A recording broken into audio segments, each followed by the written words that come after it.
39 years ago, Acura introduced us to their first ever sedan. Fast forward to 2016 and Acura now has a supercar and an enthusiast icon under their belt, and they now offer 3 levels of sedans: the more entry-level ILX, the TLX, and the flagship RLX. Take a look at this 2016 lineup, my friends, because you won't see cars like this from Acura ever again. The RLX was discontinued in 2020, the ILX left us in 2022, and production ends on the TLX as of July 2025. This ends the production of all sedan models from Acura, and leaves them with only one car model left, the Acura CSX.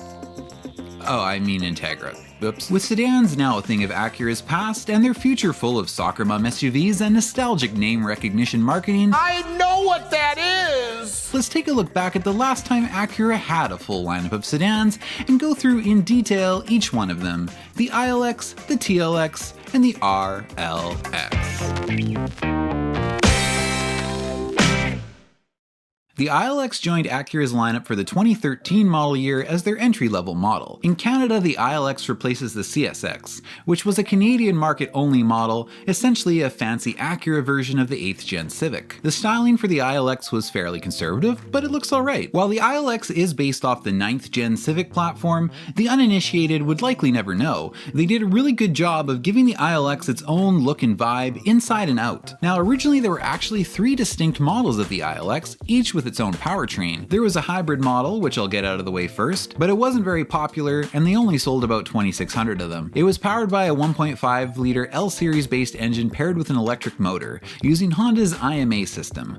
Like most hybrids, they use a CVT transmission. I feel like if they released this model today, it would actually do better, but in 2013 the demand for these was just low, and the hybrid ILX was discontinued for 2015 after just 2 model years. Next we have the ILX 2.0. This was by far the most popular model, and it actually used a 2-liter R-series engine similar to what was in CR-Vs and Civics. It was a single overhead cam intelligent VTEC motor, and horsepower was rated at 150. You know, even the base model CSX had the decency to use a K-series. The transmission was a 5-speed auto, with paddle shifters in case you want to try shifting your own gears. Oh, that's cute. I used to pretend to drive when I was a kid. The 2.0 takes a little over 9 seconds to hit 60, so it ain't no performance machine, but again, it was an entry-level model, and it started at just over $26,000.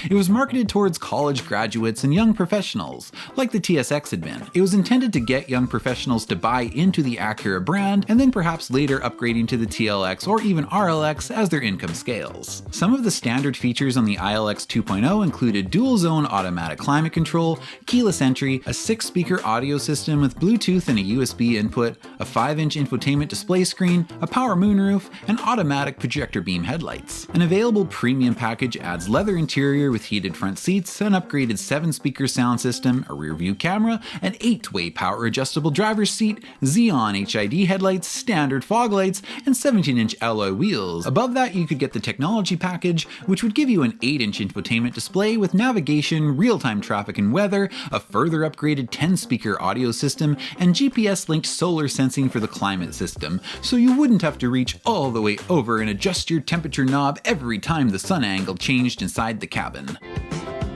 Set temperature, 68 degrees. Don't touch that dial, my dear. I put $4,000 towards the technology package instead of my student loans, so we wouldn't have to worry about such stresses like ongoing cabin temperature management. Now, if you're an enthusiast, this next ILX is the model you'll want. Meet the ILX 2.4. This ILX uses a proper K-series engine, the K24 shared with the equivalent Civic Si. In the ILX, it makes 201 horsepower and is paired exclusively to a 6-speed manual transmission. The ILX 2.4 or 6MT, whatever you want to call it, came with all the premium package features as standard, including leather seats with contrast stitching, plus you got sporty aluminum pedals and red dash lighting. The technology package items, however, which remember includes navigation, was not available at all on the 6-speed ILX, and I'm not really sure why. Navigation was becoming pretty standard and even expected on luxury cars by then. After all, the TSX and CSX had navigation. You could get Navi on the Civic Si at a price point of $6,500 less, I might add. Heck, by 2013, you could even get navigation in a Nissan Versa. but you could not on an ILX manual. For the 2014 model year, leather interior with heated seats became standard, as did the 8-way power adjustable driver's seat and the backup camera. Now the ILX would receive its first of 2 significant refreshes for the 2016 model year.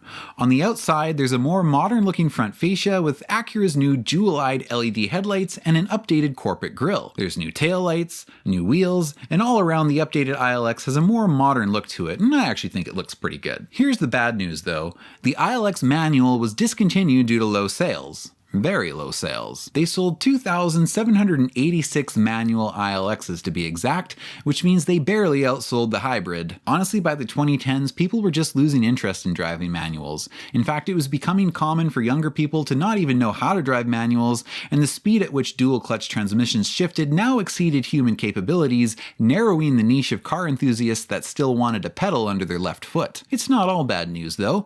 The manual may be gone, but the K-Series remains. All ILXs now use an updated K-Series engine paired to an 8-speed dual-clutch automatic. The updated K-Series is direct injection now and part of the Earth Dreams engine family, so it's a little bit more efficient and it sounds like an egg timer from the 70s. Perhaps because of the shorter attention spans of all those younger buyers, engine options have been simplified, with now just a 2.4-liter i4 available. Horsepower remains at 201, but torque is up by 10 foot-pounds. The refreshed interior has improved comfort and slightly updated gauges. The main difference is a larger vertical display between the TAC and Speedo. They still look very nice and have red accents and red needles. The center stack now has a secondary screen for the radio and some of the other controls. I'm not a huge fan of this, but they kept physical climate controls and a volume knob, so I guess that's okay. The premium package will give you a few extra features like blind spot monitoring, rear cross traffic alert, and a driver's memory seat. There's also an Acura watch package which adds Acura's new suite of driver's aid features like adaptive cruise control, lane departure warning, forward collision warning. Not a package I would want. This ILX update didn't really have a huge boost on sales numbers though. In fact, they continued to slowly decline. So Acura tried one more refresh for the 2019 model year. On the front end, there's a new diamond pentagon corporate grille that was mandatory dress code now for all models. On the back, the license plate is dropped down to the bumper and sharp new taillights complete the ILX's more aggressive look. I have to give it credit. They've been able to keep it modern looking, and if I didn't know, I would never guess that this is based on the 9th gen Civic platform. More of the Acura watch features are now standard, except the actual useful ones like blind spot monitoring and rear cross traffic alert, which are premium or technology package features. The infotainment unit has updated software, supposedly faster, and Apple CarPlay and Android Auto are now available, but only on tech packages or above. The technology package includes the premium and Acura watch features plus adds navigation, Acura Link, and a premium ELS audio system. And finally, there's an a-spec package which can be added to the technology or premium package, which gives you suede trimmed sport seats, aluminum automatic pedals, 18-inch alloy wheels, body colored side sills, a trunk spoiler, and fog lights. Sales numbers only saw a very slight uptick after this update. And honestly, by this point, luxury sedans were a declining market. By 2021, the RLX was gone, which we'll talk about next, and it seems that there maybe wasn't even room for 2 luxury sedans in Acura's lineup anymore, which was now dominated by soccer mom SUVs. The ILX, as we know, was replaced by another Civic platform car, so this easily could have just been the 2nd gen ILX. They didn't really need to change the name, but it's genius that they did. Let me demonstrate why. Hey, did you know Acura is making a new ILX? A what? Hey, did you know Acura is making a new Integra? Oh my god, really? I remember the Integra. Oh, look, it even says Integra on the bumper, just like in the 90s. I was younger then. Nostalgia. Take my money, Acura!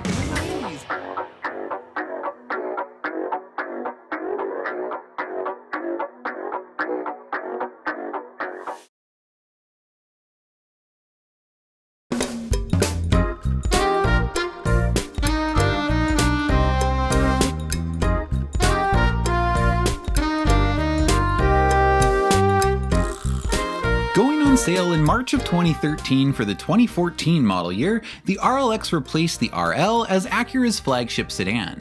The name change was simply to bring it in line with the rest of the products, as it had been decided that all model names must be 3 letters and end with an X. The RLX was the first Acura model to use LED headlights, which Acura calls their jewel eye headlights. I have to admit, I'm starting to see the importance of strong upscale names for luxury products, because if you tell someone you drive a Honda Legend with LED headlights, you just sound like a racer. But if you tell someone you drive an Acura RLX with jewel eye headlights, well, now you just sound wealthy. But in all seriousness, the lights were a pretty big deal. Very cool when they first came out and still upscale feeling today. Overall, I do think the RLX has a very classy look to it, and it's available in all the colors of the monochrome rainbow plus red. Although the interior has a similar layout to other Acuras of this era, this one does feel a bit more luxurious. Nearly all surfaces are soft touch materials. Look at the leather around the infotainment controls. We didn't see that on the ILX interior. We did see these gauges though. The base model was already very well equipped with standard features like tri-zone automatic climate control, heated front seats. It has memory settings attached to the key fob, so it knows just about everything about you. It knows your phone contacts, your music playlist, your seat position, and it knows where you live. Because you programmed your home address in the Navi. The technology package adds upgraded leather, blind spot monitoring, rain-sensing windshield wipers, power folding mirrors, and simulated wood grain. Some driver's aid features like forward collision warning and lane departure warning come standard, but with the advanced package you will also get adaptive cruise control, collision mitigation braking, lane keep assist, and parking sensors. This package also adds ventilated front seats, heated rear seats, and rear seat footwell lighting. There's a Krell audio package, which aside from giving you a 14-speaker premium sound system, adds sunshades for the rear to protect the eyes of your innocent children during those terrifying experiences when driving through a middle-income neighborhood cannot be avoided. When it comes to the powertrain, there's actually 2 versions of the RLX. The base RLX is front-wheel drive, and power comes from a J35Y4, a 3.5-liter J-series rated at 310 horsepower and 272 pound-feet of torque. This engine was the first direct-injected J-series, and it also uses Honda's variable cylinder management system. The engine is paired to a 6-speed automatic transmission, and this model also uses Acura's precision all-wheel steering system to aid in both low-speed maneuverability and high-speed cornering. The top of the top model is the RLX Sport Hybrid, which uses the same J-series but combines it with not 1, not 2, but 3 permanent magnet electric motors, one up front and then dual motors in the rear, which give this powertrain a combined output of 377 horsepower and 341 pound-feet of torque. The hybrid uses a 7-speed automatic and, instead of 4-wheel steering, uses Acura's super handling all-wheel drive. All working together seamlessly, this system is able to vary power amounts to each of the 4 wheels to aid not only in traction, but minimize understeer when cornering by diverting more power to the outside rear wheel. The RLX Hybrid is offered with either the technology or advanced package and adds a few of its own unique features like chestnut wood grain and a heads-up display. All in all, it's a pretty technologically advanced vehicle for its time, but it didn't seem to catch on. Unlike the ILX and TLX, both of which sold okay for at least a little while, numbers that Tyson shared in his 5-year ownership video of his mom's RLX showed that they sold only a little over 8,400 for the debut model year, and that number dropped steeply to 2,195 for 2015. In fact, over its entire 7-year run, the RLX only sold 17,558 units, which makes them almost as rare to see nowadays as a Jenny Nicholson upload. Now there's a few reasons I think the RLX didn't sell well. Some of it may have been people expecting a V8 in the flagship, and some of it may have been competing brands that offered even more luxury. I know it's a V6, Shannon, but I swear it has lots of power, and it's very Well, no, I don't have massage seats, but what do you mean you have a fridge? I think a lot of it was just more and more people choosing SUVs. The MDX, by contrast, sold over 65,000 units in 2014 alone. The RLX may have been Acura's flagship on paper, but we all know that the MDX is the true flagship of modern Acura. 4 model years later for 2018, Acura updated the RLX with their new corporate front end. There's also new bumpers, new taillights, a new trunk lid, and from a cosmetic standpoint, it's a pretty significant update and it really modernizes the RLX. RLX. The interior is not as drastically changed, but there are some new color options and upgraded materials. One thing I find interesting is there aren't any option packages anymore, so the RLX has more standard features, but some key higher end options like ventilated seats are exclusive to the RLX hybrid. That seems a little strange to me. You could get ventilated seats in several Honda models by 2018, so I would have expected that to be standard on any version of the flagship by now. It seems to me that some of these decisions only further narrowed the market for the RLX, which was on life support already. Base RLXs now use a 10-speed auto instead of the 6-speed, and the rest of the powertrain is pretty much unchanged. On the hybrid, they were able to reduce the size of the battery, which improved trunk space a little, but you still can't fold the seats down or anything, not even a pass-through, but that's typical for hybrids. Usually mid-model updates are designed to uptick sales numbers, which usually gradually fall off after a new model debuts, but for 2018, the RLX was only able to improve sales by literally just a few hundred units, and then it dropped right back down to just over 1,000 units for 2019. The TLX, which we'll talk about next, continued to drastically outsell the RLX, and by 2020, it just didn't make sense to continue producing the RLX anymore. So that was the final model year, and it took Acura 2 years to sell off the last few of them.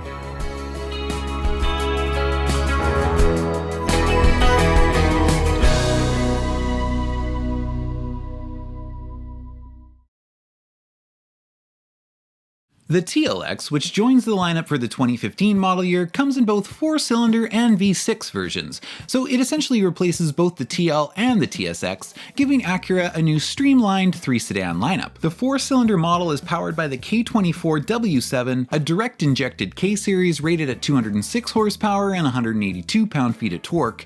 It's paired to an 8-speed dual-clutch transmission. There is no manual option for the TLX. Bogus. The V6 model uses the J35Y6, which in the TLX makes 290 horsepower and 267 pound-feet of torque.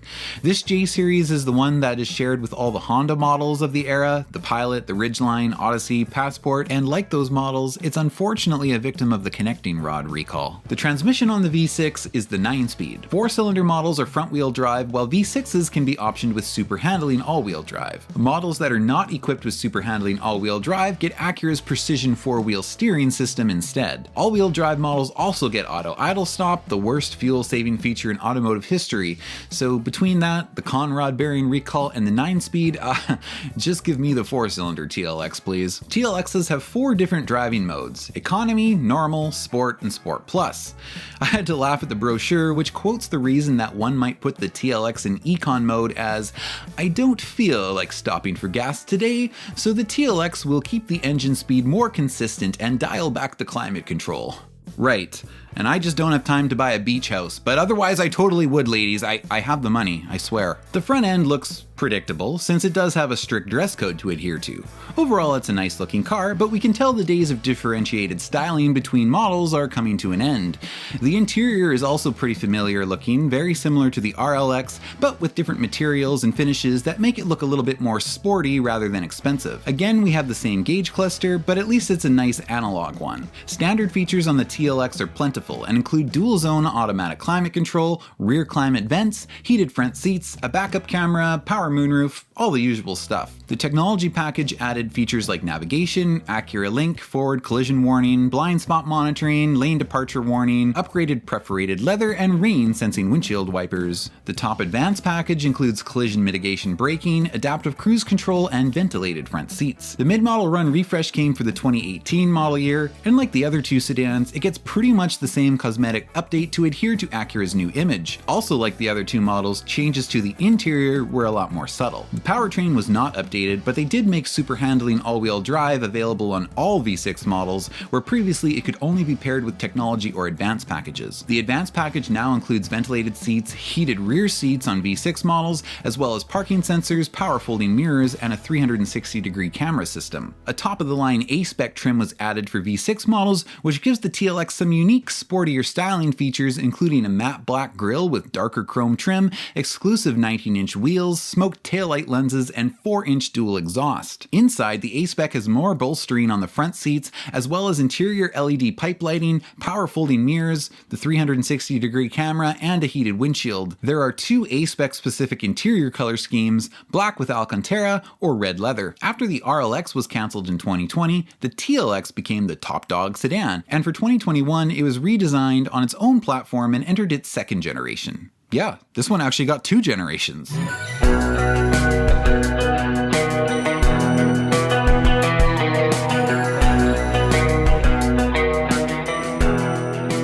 For 2021, the new exterior aesthetics are more of the same, really. Luxury cars have to be angry looking now, and the TLX definitely looks super pissed. I wonder if it's because they painted the Type S in this ugly moss yellow. Before you say it, I know it's called Tiger Eye. I can sense someone was about to comment that. I'm sorry, I just don't... does anyone like this color? It looks great on a Tiger, but I don't want it on my car. Perhaps as a result of being the new flagship, the new TLX is longer with almost a 4-inch increase in wheelbase. Now the interior is drastically different from previous TLXs, but pretty familiar if you've ever been in a new RDX. It is a step up in luxury from the previous generation, and I do like the new gauges. It's a nice interior if you like modern design, but I do miss the openness of older interiors. Yes, this interior is comfortable and beautiful, but dashboards have gotten so big now they seem to go on forever, and oversized center consoles separate the passengers almost like a wall. This TLX again comes in 2 versions, 4-cylinder or V6, both of which are now turbocharged.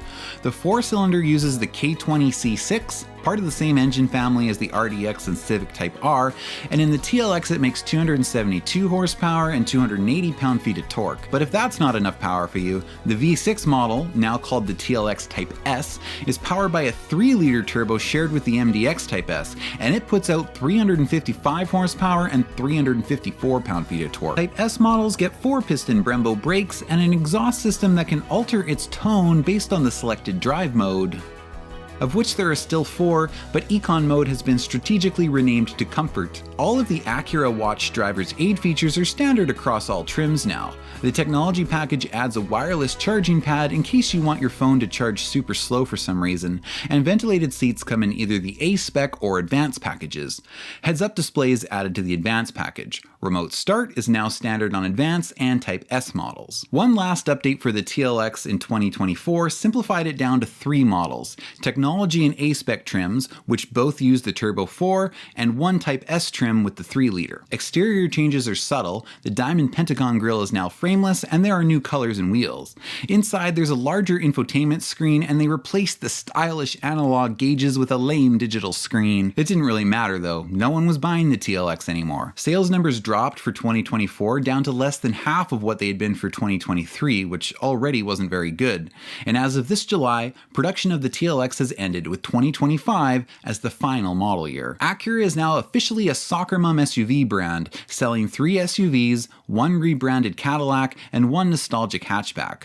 There's also an EV crossover on the way, which Acura is going to try to market towards your nostalgia as well. I don't really blame Acura for most of these decisions though, they're just making what sells. There's a reason why you can't buy all the best new cars in North America. North American consumers like SUVs, automatic transmissions, and phones they don't have to plug in. Government regulations and modern social trends mean the next generation of precision-crafted performance is going to be electrified whether you like it or not. And that's what makes these 3 sedans the last of their kind and the end of an era.